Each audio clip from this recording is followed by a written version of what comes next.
Doctor Baba Saheb Ambedkar open university.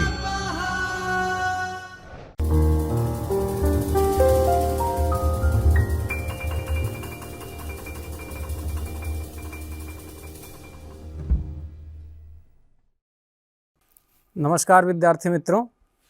मैं doctor Akhilesh Upadhyay, doctor Baba Saheb Ambedkar open university department journalism and mass communication के चैतन्य studio से आप सभी विद्यार्थी मित्रों का हार्दिक स्वागत एवं अभिनंदन करता हूं।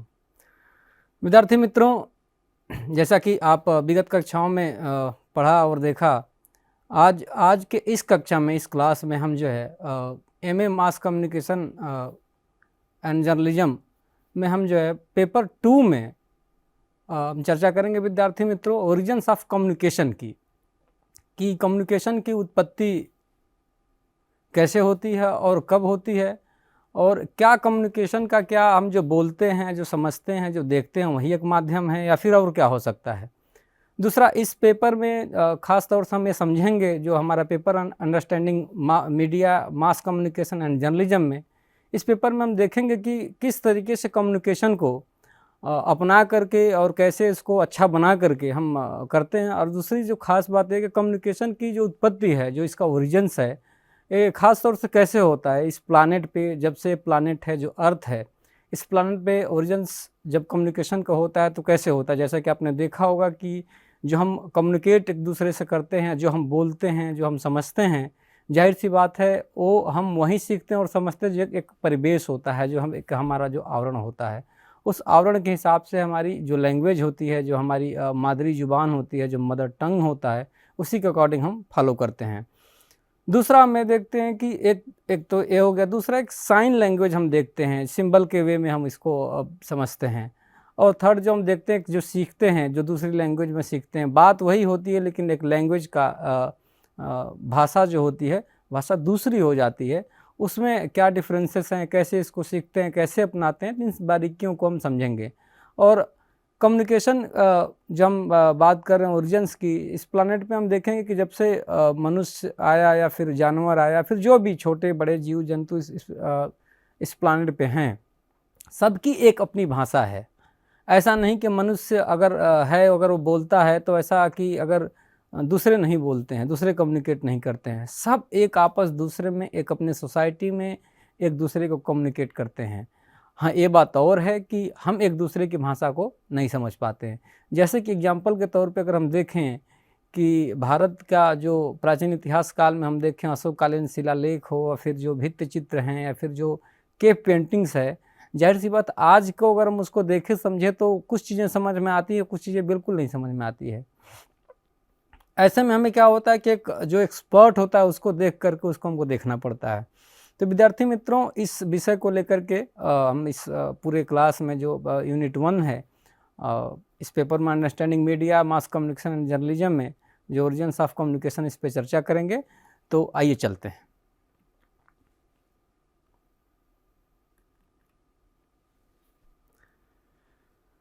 इसमें हम देखेंगे कि किस तरीके से जो मॉडर्न सोसाइटी है किस तरीके से ट्रेस लैंग्वेज को कैसे ट्रेस करती है, कैसे समझती है, कैसे उसको पकड़ती है। दूसरा, हम इसमें देखेंगे कि इंटरपर्सनल कम्युनिकेशन क्या है, इंट्रापर्सनल कम्युनिकेशन क्या है। जिसे कम्युनिकेशन की बात हम करते हैं, बेसिकली 4 कम्युनिकेशंस की हम बात करते हैं, जैसे इंटरपर्सनल कम्युनिकेशन, इंट्रापर्सनल कम्युनिकेशन, और हम बात करते हैं ग्रुप कम्युनिकेशन, देन बात करते हैं मास कम्युनिकेशन की बात हम करते हैं। ये 4 बेसिकली कम्युनिकेशंस की हम बात करते हैं और किस बिहाफ पे करते हैं। दूसरा है कि हम किस तरीके से उसको जस्टिफाई करते हैं, कैसे एक्सप्लोर करते हैं इंटरपर्सनल कम्युनिकेशन से एंड इंट्रापर्सनल कम्युनिकेशन, दोनों को कैसे हम अंतर करके देखते हैं। थर्ड, इसमें हम देखते हैं कि कैसे हम कम्युनिकेशन सीखते हैं और उसको as a figure out, as a journalism में अगर कोई विद्यार्थी है तो उसको कम्युनिकेशन को कैसे अपना एक अच्छा करके एक आउटपुट अपने ले पाता है और कैसे उसको देखता है। थर्ड, इसमें देखते हैं कि क्या डिजिटल जो एज चल रहा है, जिस तरीके से जो आज सोशल मीडिया का जो प्लेटफॉर्म है जैसे आगे बढ़ रहा है, उसमें कम्युनिकेशंस के क्या, what is the importance of the digital age, और you can say that what is the importance of the in current scenario, in present scenario, suppose like in social media comes to the social media. Apart from that, in the electronic media, then firstly print media, then electronic media, and then followed by the social media. Then currently the huge platform of the social media, everywhere you can see that every news or any video and the viral of a lot of platforms, and you can see everywhere. तो जो through the social media, ये कैसे हुआ है social media? पहले क्या होता था, जब प्रिंट मीडिया में हम बात करते थे, उसमें एक न्यूज़ आती थी, एक लिमिट उसका होता था, एक उसका एक एरिया होता था, उसमें करके धीरे धीरे कैसे होता है। दूसरा, जब इलेक्ट्रॉनिक मीडिया आया तो जो ब्रॉडकास्ट होने लगा तो उसका एक और दायरा बढ़ा। और थर्ड, जब बात हम करते हैं सोशल मीडिया की, हर व्यक्ति के पास एक ऐसा प्लेटफॉर्म है जो गैजेट्स हैं, उसके थ्रू जो है वो अपने मैसेज को जो है फॉरवर्ड कर सकता है, उसको स्प्रेड कर सकता है। ये बेसिकली आज के इम्पोर्टेंस में किस तरीके से कम्युनिकेशन ईजाद हो रहा है, किस तरीके से ग्रो कर रहा है, इन सब सारी चीज़ों का क्या मायने हैं, इसमें हम देखेंगे। अगर हम बात करें कि ऑब्जेक्टिव्स की हम बात करें तो जैसे कि मैंने बताया पहले कि इस चैप्टर में ख़ास तौर से हम कम्युनिकेशंस में देखेंगे कि मैंने बताया कि जो 4 है basically interpersonals, intrapersonals and group communication, then mass communications, इसकी तो बात हम करेंगे ही। साथ हम इस चैप्टर को 2 भाग में विभाजित हमने किया। पहले पीपीटी में, यानी कि पहले भाग में हमने कुछ उसके पार्ट्स को लिए हैं, जैसे केप पेंटिंग्स लिया है, उस कम्युनिकेशंस को मैंने बांटने की कोशिश की है, कैसे इफ़ेक्ट इसको देखेंगे। और सेकेंड में मैंने उसके वाइडर कॉन्सेप्ट जो सेकेंड भाग है उसको हम देखेंगे। तो इसमें किस तरीके से मीडिया का क्या रोल है, किस तरीके से मास कम्युनिकेशन होता है, कैसे जर्नलिज्म का एक पार्ट क्या है, कैसे सोसाइटीज़ को कंपेयर करती है, कैसे सोसाइटीज़ को देखती है, कैसे इवॉल्व होती है, इस सारी चीज़ों को इसमें हम 1 बाय 1 करके देखेंगे। और कुछ इसके दूसरे पार्ट्स को हम दूसरे भाग में देखेंगे। फर्स्टली हम अगर बात करें, we are talking about the definitions की बात हम करें, तो हम इसमें सिंपल वे में समझें कि एक कम्युनिकेशंस की जो बात करते हैं कि एक सरलीकरण जिसका हो सके, जो आसान से सबके उस समझ में आ सके, जो एक कॉमन मैन है जो है उसको समझ में आ सके न्यूज़ की बारीकियां क्या है, किस तरीके से जो आप कन्वे कर रहे हैं, अदरवाइज सामने वाला अगर उसको समझ नहीं पा रहा है तो वह कोई कम्युनिकेशंस का मतलब नहीं है। तो एक सिंपल वर्ड में जो कम्युनिस्ट की जो उत्पत्ति हुई, जब हम मॉडर्न में बात कर ले कम्युनिकेशंस की बात हम करते हैं, तो फर्स्टली हम ये देखते हैं उसमें कि प्रथमतः ये देखते हैं कि कैसे जो है एक न्यूज़ जो है या फिर जो कम्युनिकेशन हम स्थापित करते हैं, क्या आपकी बात सरलीकरण जिसका हो सके, जितना आसानी से कर सकें, वही एक कम्युनिकेशंस का एक भाग है। अगर सरलीकरण नहीं हो पाता, उसको सिंपल वे में आप उसको नहीं दिखा सकते हैं, तो उसका इस तरीके से कोई इसका वाइडर इफेक्ट जो है सोसाइटी पे नहीं होता है। दूसरा, अगर हम कॉलिंस डिक्शनरीज की बात करें तो यह कहता है कि communications is the act of sharing of the exchanging informations with someone, by example speaking, writings, sending radio signals, and she has no means of communications in the way। अगर हम बात करें कि अगर जो एक्सचेंज का जो साइन है किस तरीके से हम करते हैं, हम इसको ऑडियो से करते हैं, विजुअल्स करते हैं, राइटिंग्स करते हैं, स्पीकिंग करते हैं, जो भी हम कम्युनिकेशंस को एक दूसरे के द्वारा वाइडर जरिए हम जितने स्प्रेड कर सकते हैं वैसे हम करते हैं। इन में उसकी हम बात करते हैं कि अगर जितना आसानी से हम उसको स्प्रेड कर सकते हैं वो एज ए कम्युनिकेशंस का पार्ट होता है, एज ए कम्युनिकेशंस का ये भाग है। अगर हम दूसरे वे में बात करें कि कम्युनिकेशंस की अगर वर्तमान परिप्रेक्ष्य में हम पढ़ करके तमाम डिजिटल और सोसाइटी में तमाम गैजेट्स आ गए हैं और तमाम सारी सुविधाएं के बावजूद हम जो इन्फॉर्मेशन से एक दूसरे को वाइडर करते हैं, पहुंचाते हैं। अगर हम एंशियंट एज में बात करें, अगर 5000 ईयर एगो हम बात करें, जब प्लानट पे आए तो प्लानट में किस दूसरे के कोई ना कोई तो भाषा होती होगी, किसी कैसे भी तो संचार का माध्यम होता होगा। तो आपस में एक दूसरे को कम्युनिकेशंस करने के लिए क्या करते थे, उस सिंबल का इशारा करते थे, कुछ वॉइसेस का इस्तेमाल करते थे। जैसे कि शुरुआत में जब जिस प्लानट पे जब मनुष्य आया तो जाहिर सी बात है कि सारी संसाधनें या सब कुछ एक मॉडर्न एज की एक शुरुआत है। उस समय कम्युनिकेशंस के लिए जो व्यक्ति, जो भी कोई मानव था, वह कम से कम वह उस पर निर्भर नहीं था, खान पान उसकी व्यवस्था दूसरी थी, शिकार पर निर्भर था। तो जाहिर से वो साइन लैंग्वेज का इस्तेमाल करता था या फिर वॉइसेस का ऐसे इस्तेमाल करता था जैसे कि वह जानवर की आवाज़ में बोल करके समझे जानवर की समझे कि वही बोल रहा, ऐसे इस्तेमाल किया जाता था। जैसे जैसे फिर ईजाद कम्युनिकेशंस का हुआ तो फिर एक दूसरे को सरलीकरण के लिए एक पत्र माध्यम से उसको कपड़े पर लिख करके भिजवाना शुरू हुआ। फिर उसके बाद फिर हुआ एक मैसेंजर के जरिए कैसे, फिर बीच में जब आया तो एक पिजन्स होते थे जिस कबूतर होते थे, तो उनके जरिए एक पाल करके उनको ट्रेंड करके ऐसे कम्युनिकेट एक दूसरे से भेजते थे। तो इन तमाम माध्यमों से कम्युनिकेशंस का धीरे धीरे आगाज हुआ, धीरे धीरे इसकी प्रगति हुई और अब कम्युनिकेशन आज एक बृहद स्तर पे कम्युनिकेशन से बात करते हैं, पर्सनालिटी की हम बात करते हैं तो फर्स्ट ऑफ ऑल कम्युनिकेशन इसमें आता है। दूसरा, अगर मार्टिन वेबस्टर डिक्शनरी की बात करते हैं तो इसमें है कि एक्सप्रेशंस जो आपके हैं, जो आप इन्फॉर्मेशंस जो आपके हैं वो कैसे आप करते गए, स्पीच जो आपके जो गेस्चर हैं, जो स्पीचेज हैं, जो आपकी लैंग्वेज है, उससे आपकी जो एक्सप्रेशंस का पता चलता है। अगर सिंपल में अगर हम बात करें कि इस जैसे मैंने बोला कि इस पृथ्वी पे जब शुरुआत हुई, या फिर हम बच्चे की अगर हम बात करें कि जैसा कि हम देखें कि अगर कोई बॉर्न बेबी इन्फेंट होता है तो जाहिर सी बात है कि अपनी बात को समझाने के लिए, बताने के लिए क्या करता है, वो जाहिर सी बात है रोता है। जैसे उसे भूख लगती है तो रोना होता है, या उससे तकलीफ़ में से पेट में दर्द हुआ तो फिर भी रोता है। उस रोने की आवाज़ को उसकी जो माँ होती है वह जाहिर सी बात है उस साइन को समझती है कि ये क्यों रो रहा है, इसकी क्या दिक्कत हो सकती है। तो यह जो इन्फेंट है यह रोने के माध्यम से एक मैसेज को क्या करता है कि ट्रांसफॉर्म करता है, एक उसको जो ट्रांसफ़र करता है और उसकी माँ को वह समझती है। जैसे उसके पहले अगर हम बात करें जब ओम में होता है, जैसे गर्भ में जब होता है तो जाहिर से उसमें भी उसको कुछ प्रॉब्लम होती है, तो माँ उसके हर एक्टिविटी को वह समझती है कि अगर बच्चा स्वस्थ है तो जाहिर सी बात है कुछ एक्टिविटी घूम रहा है, फिर उसे मूव कर रहा है, या फिर उसमें कुछ और तरीके के साइन होंगे। अगर उसका हेल्थ जाहिर सी बात है कि कुछ ना कुछ अगर मूव नहीं कर पा रहा तो माँ समझती है कि जाहिर सी बात है कुछ ना कुछ दिक्कत हो सकती है। तो ये एक साइन लैंग्वेज है, एक सिंबल है जिसके ज़रिए कम्युनिकेशंस को हम समझते हैं बिना बोले।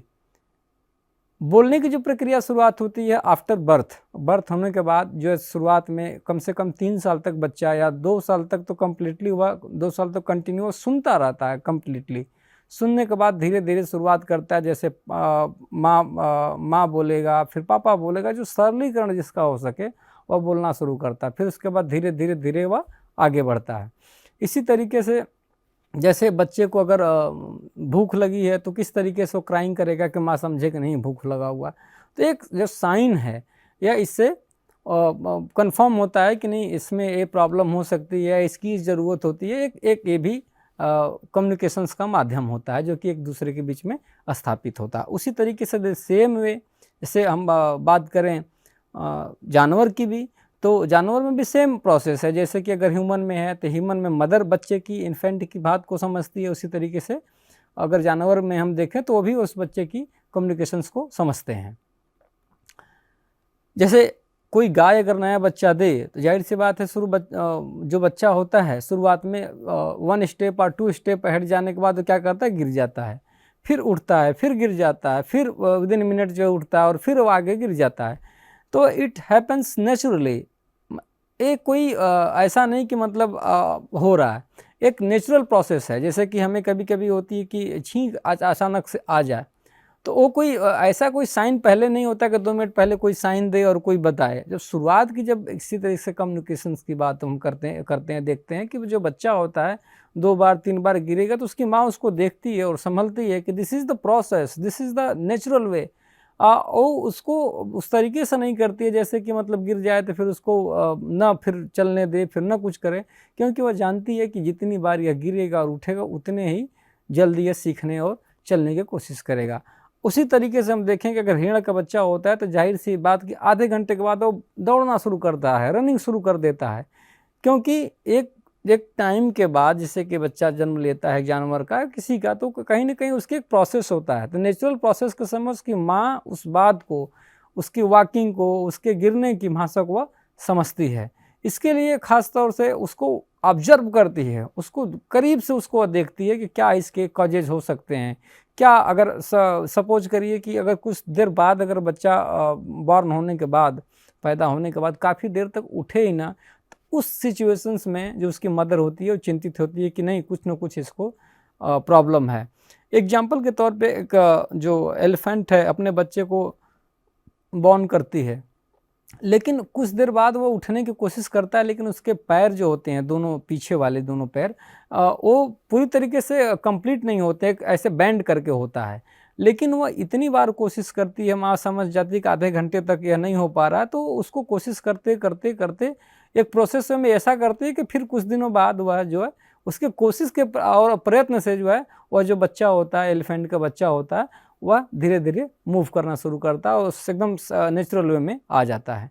तो इस साइन को, इस भाषा को जो हम बात करते हैं, कम्युनिकेशंस की लैंग्वेज की हम बात जब करते हैं, तो एक मदर अपने बच्चे के साइन को, उसके कम्युनिकेशंस के तरीके को समझती है कि अभी किस तरीके के साइन है। This is the good sign, this is the bad signs, या कह सकते हैं कि this is the positive sign, this is the negative sign. तो यह कौन समझ सकता है? यह जाहिर सी बात है बच्चे की माँ समझ सकती है, या ह्यूमंस का बच्चा हो या वो एनिमल का बच्चा हो। उसी तरीके से हम बात करें कि अगर हम पक्षियों की बात करें, सेम एकदम प्रोसेस वही है। जैसे कि अगर कोई बच्चा, कोई पक्षी, जैसे हम मुर्गे की ही बात कर लें, अगर बच्चा जन्म दे, वो अंडा देता है, बॉर्न करता है, उस अंडे की अगर हम बात करें तो अगर कोई दूसरा ह्यूमन उसको टच कर देगा तो जाहिर सी बात है वह बच्चे को, वह उसमें बच्चा नहीं आएगा, उसमें बच्चा फिर वो नहीं निकलेगा, फिर उसको उस तरीके से वो नरिशमेंट वो नहीं देगी, फिर उसको उस तरीके से प्रोसेस नहीं करेगी। या जब बच्चा ख़ास तौर से जब एक प्रोसेस के थ्रू 20 दिन 21 दिन के बाद जब ख़ास तौर से बच्चे जब बड़े हो जाते हैं उस अंडे में, एग्स में, चाहे किसी का बच्चा हो, ख़ास तौर से जो अंडे जनने वाले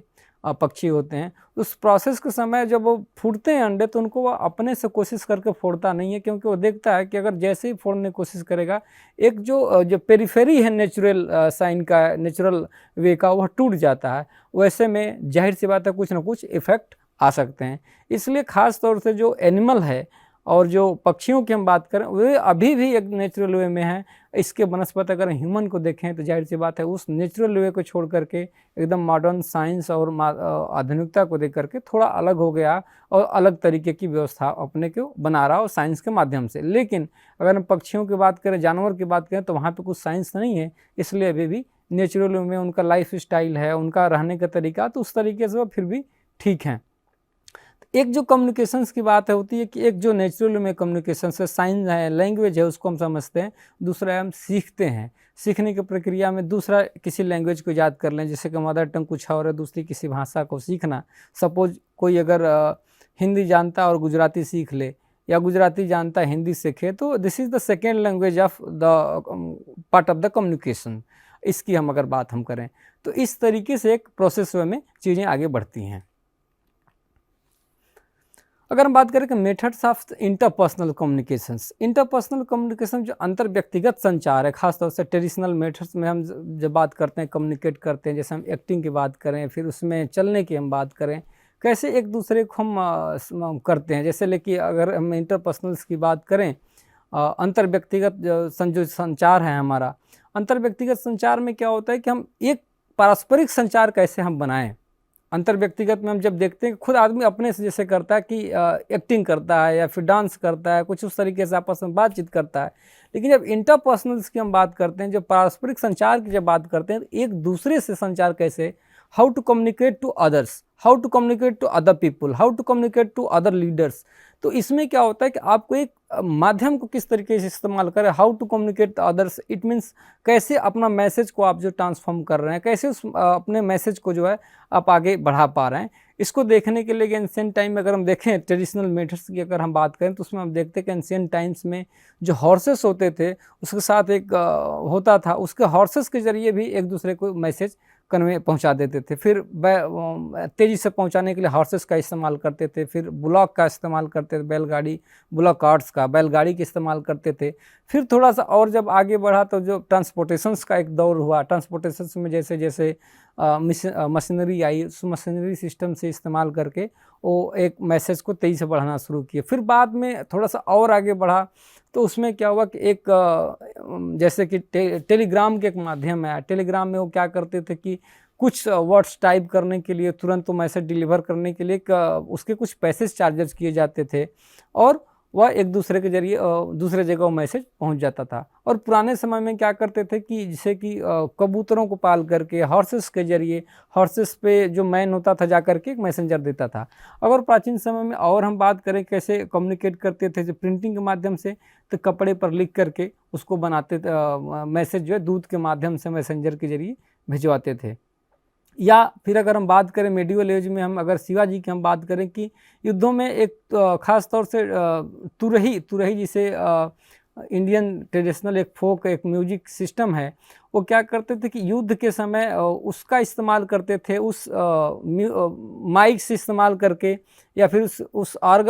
जो इंस्ट्रूमेंट का इस्तेमाल करके एक दूसरे को वह जो इंस्ट्रूमेंट का जो ध्वनि होती है वो उन्हीं के लोग समझते थे। एक युद्ध में ख़ास तौर से शिवाजी ने इस्तेमाल किया था इसका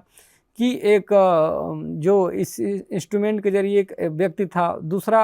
क्या होता है, एक बेल बजने के लिए उन्होंने बेल उस टाइप का, ऐसा बेल नहीं होता था, बेल ख़ास तौर से एक लोहा होता था और लोहे पे ख़ास तौर से कुछ हथौड़े मार करके ऐसे इस्तेमाल करके इसमें एक ध्वनि आए, वैसे इस्तेमाल करते थे। और फिर अब सोचिए कि जैसे कि हम कभी कभी क्या करते हैं कि ईमेल्स, अभी क्या है आज के दौर में हम ईमेल्स के जरिए मैसेज भेजते हैं, व्हाट्सएप के जरिए, लेकिन व्हाट्सएप की एक लिमिटेशंस है, जैसे कि हम उसमें कितने लोगों को मैसेज एक साथ भेज सकते हैं। ईमेल्स की एक लिमिट है, उसको कितने लोगों के एक साथ मैसेज भेज सकते हैं। कभी कभी होता है कि हम मैसेज बहुत ज़्यादा जब होता है तो जब डिलीवर मैसेज होता है तो किसी को कुछ समय पे, किसी को कुछ समय पे, अंतराल पे समय मैसेज फॉरवर्ड होते हैं। उसमें क्या होता है, कभी कभी ज़्यादा सर्वर हैवी हो जाता है या फिर सर्वर ज़्यादा बिजी होने की वजह से डिलीवर होता है। लेकिन युद्धों में खास तौर से अगर ऐसी चीज़ें हो कि कुछ लोगों को बाद सूचना मिले, कुछ पहले सूचना मिले, मेडिवल टाइम में, खैर शिवाजी के टाइम में अगर हम बात करें तो निश्चित रूप से एक व्यवस्था का विखंडन हो जाएगा और जिस व्यवस्था में पहुंचना है या फिर जिस उसकी लास्ट में आखिरी पूर्णाहुति में पहुंचना है वह नहीं हो पाएगा। तो इसलिए खास तौर से ऐसे माध्यम में ट्रेडिशनल वे में उन्होंने उस तुरही के, क्योंकि जो म्यूजिक ध्वनि है एक साथ बजेगी तो उसका माध्यम जो होगा वो सबके साथ एक साथ पहुंचेगी, तो उन्होंने खास तौर से इसका इस्तेमाल किया था। ध्वनि का इस्तेमाल होता था युद्धों में, पहले शंख का इस्तेमाल होता था कि एक शंख की ध्वनि होती थी, शंख के बाद जो है एक वही एक मैसेज होता था, इसके बाद की यह प्रक्रिया होनी है। उसी तरीके से आपने देखा होगा कि खास तौर से लगान मूवी कुछ समय पहले आई थी आमिर खान की, वहाँ पे एक ड्रम प्लेयर जो है बजा करके एक दूसरे को सूचना देता था। और ड्रम प्लेयर गांव-गांव जा करके कि मतलब यह इस तरीके से यहाँ पे मैच होना है, आपको देखने सबको आना है, ऐसे सारी चीज़ें। तो एक मैसेज को डिलीवर करने के लिए आज भी खास तौर से जो पुराने गाँव में लोग हैं या फिर देखते हैं कि कैसे एक ढोल मैन या ड्रम मैन आकर के बजाता है और एक मैसेज देता है कि जैसे सपोज वैक्सीन लगवानी है, जैसे कभी भी कुछ गांव में वैक्सीन लगवाने के लिए ड्रम का इस्तेमाल किया गया गांव में। एक गांव में व्यक्ति जब जाता है गाँव में तो वह ड्रम को बजाता है और एक मैसेज डिलीवर करता है कि कल इस निकट स्थान पे इतने बजे से लेकर इतने बजे तक इसकी वैक्सीन या ऐसी सेवाएँ दी जाएंगी, या यह मीटिंग है या इसके संदर्भ में मीटिंग है, ऐसी बातें कही जाती हैं। लेकिन अगर दूसरे में बात करें, जैसे कि थोड़ी सी एजुकेशन और सोसाइटी सोशल मीडिया में इस्तेमाल, अगर हम शहरों की बात करें तो ख़ास तौर से व्हाट्सएप और ईमेल्स के जरिए सारी सूचनाएं दी जाती हैं और आदान प्रदान की प्रक्रिया होती है। तो ये भी एक माध्यम है जिसके जरिए मैसेज को हम पारस्परिक संचार स्थापित हम करते हैं। दूसरा अगर हम बात करें कि ख़ास तौर से जब लैंग्वेज की हम जैसे बात करते हैं कि कम्युनिकेट जब मैसेज हम करते हैं एक दूसरे से, मेल से करें या फीमेल से करें, तो उसमें ख़ास तौर से हम ये देखते हैं कि टाइम के अकॉर्डिंग जो प्रोफेशनल वे में किस तरीके से हम देखते हैं, कैसे जो है अर्जेंट मैसेज किसको भेजना है, फिर कैसे हमको एक टाइम पे हमको भेजना है, कैसे हम उसका इस्तेमाल करें। जैसे कि पहले टेलीग्राम पे एक मैसेज होता था, अगर हम बात करें कि जैसे मैंने बताया कि ख़ास तौर से कॉलोनियल टाइम में इसका टेलीग्राम के एक मैसेज होता था। एग्जांपल के लिए हम ले लेते हैं कि जैसे कि फ्यू वर्ड्स, गीता गेटिंग इंगेज, तो एक इतना ही मैसेज है, सामने वाले को इस मैसेज समझ लेना है कि गीता गेटिंग इंगेज मतलब इन गीता के बारे में ये बात मैसेज उसको भेजा गया कि गीता जो है इंगेज होने जा रही है। फिर जैसे कि सोमा भाई पास्ट अवे, सोमा भाई नहीं रहे, इस तरीके के लिमिटेड वर्ड्स होते थे जो कि उसकी एक लिमिट होती है। जैसे कि आज की हम बात करें कि ट्विटर की एक वर्ड्स की लिमिट है, उस वर्ड की लिमिट में ही आपको अपने मैसेज को डिलीवर करना है, उस मैसेज में आपको ऐसे लिखना है। अदरवाइज अगर आप ज़्यादा लिखना चाहेंगे, कि स्टोरी बनाना चाहेंगे, तो जाहिर सी बात है उसमें आप इस्तेमाल उस चीज़ों को वैसे आप नहीं कर पाएंगे। तो एक लिमिटेड जैसे कि मैसेज को डिलीवर करने के लिए, राइट अप करने के लिए करते थे, उसमें टेलीग्राम का खासतौर से कॉलोनियल टाइम में, वर्ल्ड वार फर्स्ट में, वर्ल्ड वार सेकेंड में भी खासतौर से टेलीग्राम का खूब इस्तेमाल किया गया। और रेडियो और ब्रॉडकास्टिंग के उस समय से सेकेंड वर्ल्ड वार में काफ़ी इस्तेमाल हुआ। कोडिंग डिकोडिंग मैसेज का खूब इस्तेमाल हुआ। तो अभी भी खास तौर से जब वार होता है तभी भी रेडियो मैसेंजर होता है, एक ऑपरेटर होता है, रेडियो पे मैसेज आता है, उस डिलीवर करता है। ये सब सारी चीज़ें होती रहती हैं। अगर हम बात करें कि मास कम्युनिकेशंस की, अगर हम बात करें कि कैसे, as per the Cambridge dictionaries में अगर देखें कि मास कम्युनिकेशन की हम बात अगर करते हैं कि message communicated to large numbers of people at the same time, कि कम्युनिकेशंस का माध्यम है कि एक मैसेज को मैक्सिमम पीपल तक जो है पहुंचाया जा सके। This is the meaning of the communications. अगर हम दूसरी स्टडी की बात करें कि mass communication is the process in which the person और ग्रुप पीपल और ऑर्गेनाइजेशन से message through the mode of communications large group anonymous heterogeneous peoples or any organizations। suppose that कोई ऑर्गेनाइजेशंस को मैसेज भेजना है तो लार्ज नंबर पे कैसे आप एक ही मैसेज को सबके पास पहुंचा दें, this is the communications, this is the medium. इस मीडियम के थ्रू जो आप अपनी बात को आप एक दूसरे को जगह डिलीवर आप कर पाते हैं। यही खास तौर से दो यहाँ पे हम बात करते हैं। अगर हम दूसरी अगर हम बात करें कि अगर कम्युनिकेशंस की किस तरीके से देखें तो अब रेडियो के जरिए like newspapers, magazine, televisions, movie, documentary, audio visuals, podcast के जरिए भी मैसेज को दे सकते हैं। अभी खासतौर से नाउडेज में सोशल मीडिया की, जैसे मैंने बात की कि social media is the huge platform, is the big platforms deliver the message and communicate to everywheres. मतलब एक हम बात करें कि हर जगह जो इसको इस्तेमाल कर सकते हैं, वायरल हो जाता है कोई चीज़। तो अगर हम इसमें बात करें कि मीडिया और कम्युनिकेशन जर्नलिज्म में क्या फ़र्क है, तो this is the huge differences of the communication journalism media. अगर हम बात करें कि मीडिया और कम्युनिकेशन जर्नलिज्म एक ही है, तो नहीं, कम्युनिकेशंस और मीडिया दोनों अलग अलग तरीके से हम इसको देख सकते हैं। जैसे कि नो एज मेंशन से mass communication is about sharing information with the masses. Communications क्या करता है कि इन्फॉर्मेशंस को क्या करता है, शेयर करता है और पूरे ह्यूज मासेस को शेयर करता है। लेकिन हम जर्नलिज्म की बात करें, अगर पत्रकारिता की बात करें, लेकिन इन्फॉर्मेशंस तो शेयर करता है, लेकिन उसमें फर्स्ट ऑफ ऑल उसको देखता है, उसको कलेक्ट करता है और उसको जज करता है इसमें क्या चीज़ें सही हैं और कितने भेजने की ज़रूरत है। अगर हम उसकी कम्युनिकेशन दूसरे की बात करें तो उसमें इस बात का नहीं है, उसमें उस उठाएगा उसको भेज देते हैं। अगर मीडिया की बात करें तो मीडिया क्या करता है, खैर ओवरलैपिंग करता है खास तौर से कम्युनिकेशंस की, उसको क्या करता है, उसको ओवरकम करके टेक्नोलॉजी बेस्ड एक तरीके से जो मीडिया है। और जर्नलिज्म क्या होता है, उसमें थिंकिंग है, सारी चीज़ें हैं, उसको देखने के बाद, उसको आप बनाने के बाद उसको एक तरीके से आप सॉर्ट करेंगे, फिर तभी आप उसको भेज पाएंगे। करंट अफेयर्स हैं, न्यूज़ हैं, तो सारा जो न्यूज़ है सारा न्यूज़ नहीं होता, उसमें आपको खास तौर से देखना होता है। एज ए डिक्शनरी की हम बात करें कि as a activity of professions writing newspapers, magazines, तो सारी चीज़ें न्यूज़ हैं, everywheres available of news, but everything not a news. हर तरफ न्यूज़ अवेलेबल है, लेकिन सब न्यूज़ नहीं हो सकता। It can be never, it can not. तो अगर हम अमेरिकन प्रेस की बात करें कि journalism is activity of gathering and assessing, creating and the presenting news and informations. Journalism क्या करता है कि एज ए गैदरिंग करता है, एज ए मैसेज को क्रिएट करता है और प्रेजेंट करता है एक इन्फॉर्मेशंस। तो एक जानकारी जो प्रेजेंट करता है एज ए जर्नलिज्म के एक माध्यम हो सकता है। लेकिन जो सूचना जिसकी बात करते हैं इन्फॉर्मेशंस, लेकिन पूरा एक स्टोरी टाइप में सोशल मीडिया की हम बात करें तो सोशल मीडिया पे एक तरीके से स्टोरी है, सारी की सारी कहानी उसमें हर प्लेटफॉर्म पे अवेलेबल होती है। खास तौर से मीडिया कल्ट है, मीडिया ओवर करके जर्नलिज्म जब अगर हम बात करें पहले और अभी में सोशल मीडिया पे, तो दोनों एक दूसरे तरीके की देख सकते हैं या फिर माध्यम इसको हम कर सकते हैं। क्योंकि ख़ास तौर से अगर हम जर्नलिज्म में अगर बात करें और मीडिया में, दोनों इसमें खास बेसिक अंतर बेसिकली है कि जो मीडिया है टेक्नोलॉजी बेस्ड है और जो पत्रकारिता है उसमें थिंकिंग है, उसको आपको स्क्रूटनाइज करना है, उसको आप सोचना है, फिर क्या करना है। इसी बात को स्टुअर्ट एडम जर्नलिस्ट जो हैं कर्टन यूनिवर्सिटी की बात करते हैं कि मीडिया जो depend on the technology base, और जो पत्रकारिता आपकी है, जो पत्रकारिता आप करते हैं उसमें ख़ास तौर से उसमें कैसे करना है, उसके आप एनकरेज कैसे करते हैं, कैसे ब्रेन का आप इस्तेमाल अपने करते हैं, कैसे जजमेंट आप लेते हैं, कैसे एविडेंस कैसे आप कलेक्ट करते हैं, कैसे न्यूज़ को कंस्ट्रक्ट करते हैं, इन सारी चीज़ों को बना करके एक तरीके से जर्नलिज्म का एक वे आउटलेट जो है तैयार हो पाता है। तो काफ़ी ख़ास तौर से दोनों में अंतर है ये कि जो एक मीडिया होता है टेक्नोलॉजी बेस होता है, पत्रकारिता में ख़ास तौर से ह्यूमन में बेस में आप ख़ास तौर से उसको करते हैं, जज करते हैं, कल्ट करते हैं, देखते हैं, फिर बनाते हैं, फिर उसके बाद आप डिलीवर करते हैं। ये बेसिक डिफरेंसेस हैं। अगर हम बात करें कि कम्युनिकेशंस केव में किस तरीके से इस्तेमाल, तो मैंने पहले ही बताया कि किस तरीके से केव में जब शुरुआत हुई 4000-5000 से पहले, जब मानव के तरीके से हुआ, तो कैसे पेंटिंग के माध्यम से, कैसे अपनी अभिव्यक्ति जो है किस तरीके से साइन के माध्यम से, कैसे लैंग्वेज के माध्यम से, कैसे स्टोरी के माध्यम से, कैसे क्रिएट करता था, कैसे बनाता था और उसको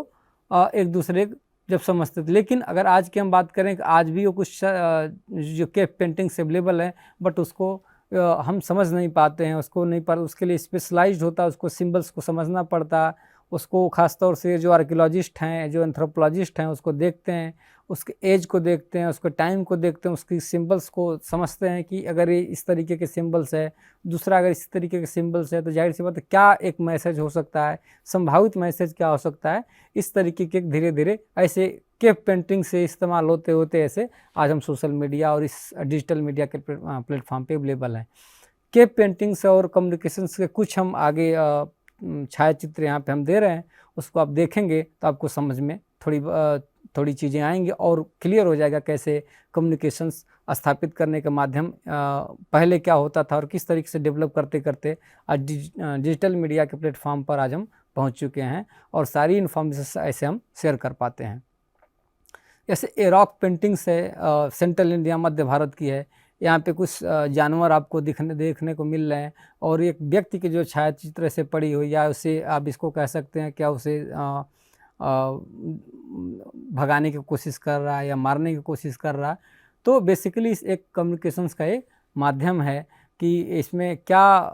हो सकता है, ये जब काफ़ी बारीकी से समझेंगे तो समझ पाएंगे। दूसरा एक चित्र ये है, जैसे कि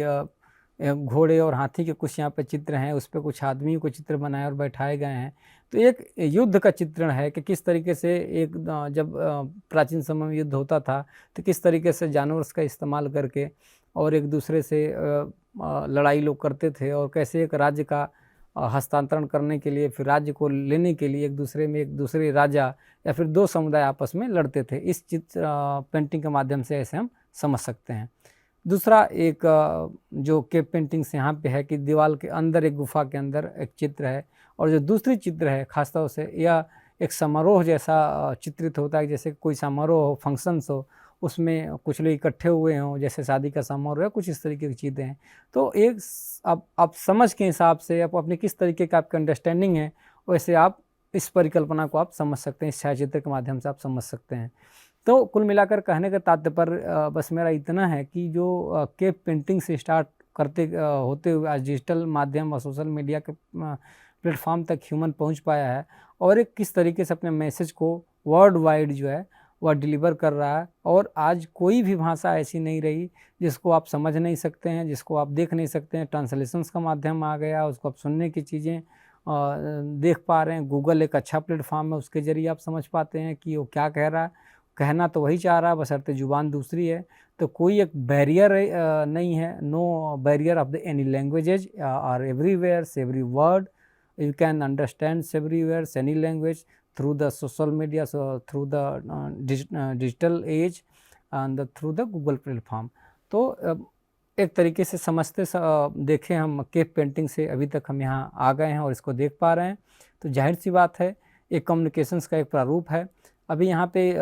विद्यार्थी मित्रों हमने 2 प्रश्न दिए हैं कि कम्युनिकेशंस को समझने के लिए आप इसको देखें और परखें कि how do you define mass communication, and second question है name of mediums of mass communications. तो इसको आप एक बार अभ्यास करें और